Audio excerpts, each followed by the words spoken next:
Time 1:30 అయింది. ఏమన్నా special గా చేసిన ఇన్స్టాగ్రామ్ లో అయితే మారిపోతుంది ప్లాస్మెంట్ ఫ్రైడ్ రైస్ అని, అదైతే చేసుకుంది ఈ రోజు. నీకు ఓకే కదా placement fried rice? Fried rice చేయి, చికెన్ ఎక్కువ చేసి చేయనా? Right, okay okay okay.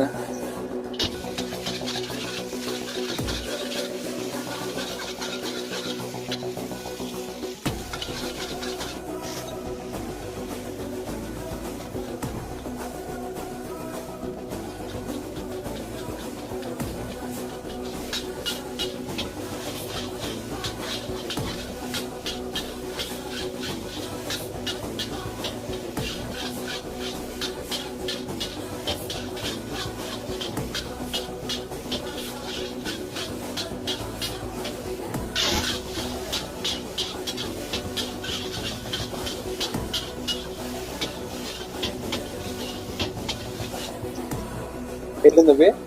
బ్రహ్మాండంగా ఉందిరా.